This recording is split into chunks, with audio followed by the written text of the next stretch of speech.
नमस्कार दोस्तों, चंद्रा क्लासेस के इस YouTube चैनल पर मैं मनीष चंद्रा आपका एक बार पुनः स्वागत करता हूं। दोस्तों, आज हम बात करने वाले हैं बिहार की प्रमुख नदी प्रणालियों के बारे में।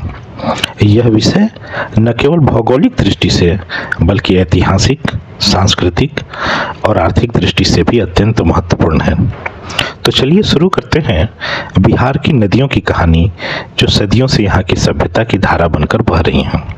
बिहार भारत का वह राज्य है जहाँ की जीवन रेखा नदियाँ हैं।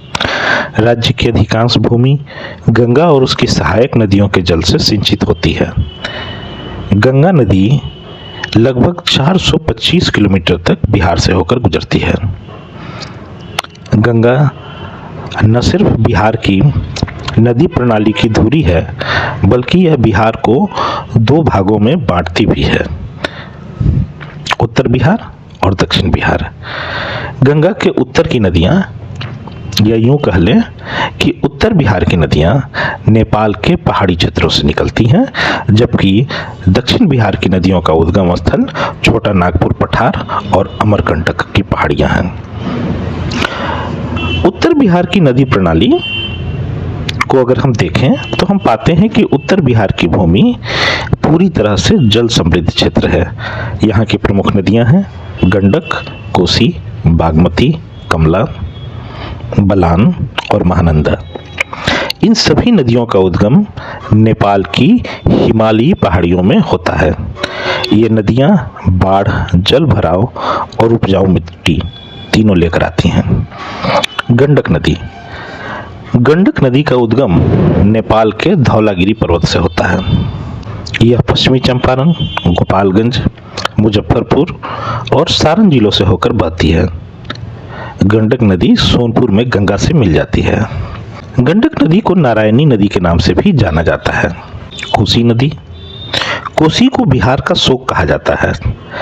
यह नदी नेपाल के पर्वतीय क्षेत्र से निकलती है और अररिया, सुपौल, सहरसा, मधेपुरा तथा खगड़िया जिलों से गुजरती है। इसकी धारा बार बार बदलती रहती है, जिससे बाढ़ की समस्या उत्पन्न होती है। हालांकि कोसी परियोजना से बाढ़ नियंत्रण और सिंचाई में काफी सुधार हुआ है। बागमती नदी का उद्गम काठमांडू घाटी के उत्तर से होता है। यह सीतामढ़ी, दरभंगा और खगड़िया जिलों से बहते हुई गंगा में मिलती है। मिथिला क्षेत्र की संस्कृति और जीवन का इस नदी से गहरा जुड़ाव है। कमला और बलान नदियाँ, यह दोनों नदियाँ मिथिला के उपजाऊ भूमि से गुजरती हैं। इनका उपयोग सिंचाई और स्थानीय जल परिवहन में होता है। अब हम दक्षिण बिहार की नदी प्रणालियों को समझने की कोशिश करते हैं। दक्षिण बिहार की नदियां मुख्यतः पठारी क्षेत्र से निकलती हैं। ये नदियां वर्षा आधारित हैं और गर्मी में सूख जाती हैं। दक्षिण बिहार की नदियों में सर्वप्रमुख नदी सोन नदी है। सोन नदी का उद्गम अमरकंटक मध्य प्रदेश से होता है। यह कैमूर, रोहतास और पटना जिलों से बहते हुई मनेर के पास गंगा में मिलती है। यह गंगा की सबसे बड़ी दक्षिणी सहायक नदी है। पुनपुन नदी गया जिले से निकलती है और पटना के समीप गंगा में मिल जाती है। यह छोटी लेकिन धार्मिक और कृषि दृष्टि से अत्यंत महत्वपूर्ण नदी है। फल्गु नदी, यह गया के प्रसिद्ध विष्णुपद मंदिर के पास बहती है और धार्मिक रूप से अत्यंत पवित्र मानी जाती है। बिहार की नदियों का आर्थिक और सांस्कृतिक महत्व। बिहार की नदियां राज्य के कृषि उत्पादन की रीढ़ हैं। चावल, गेहूं, गन्ना और दलहन की खेती इन्हीं नदियों के जल पर निर्भर है। गंडक और कोसी परियोजनाओं ने सिंचाई और बिजली उत्पादन में भी योगदान दिया है। इतना ही नहीं, अगर हम सांस्कृतिक दृष्टि से देखें तो इन नदियों के किनारे अनेक तीर्थस्थल हैं, जहां साल में अनेक अवसरों पर मेले लगते हैं। जैसे गया की फल्गु नदी के किनारे मेला लगता है। सोनपुर में गंडक और गंगा के संगम पर विश्व प्रसिद्ध सोनपुर मेला लगता है।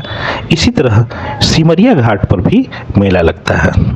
कुल मिलाकर बिहार की नदियाँ न केवल जल की धारा हैं बल्कि जीवन की धारा हैं।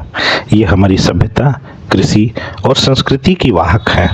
हालांकि बाढ़, गाद जमाव और प्रदूषण जैसी चुनौतियां भी बनी हुई हैं जिन्हें हम नज़रअंदाज नहीं कर सकते। हमें अपनी नदियों की रक्षा करनी होगी क्योंकि बिना नदियों के बिहार की पहचान अधूरी है।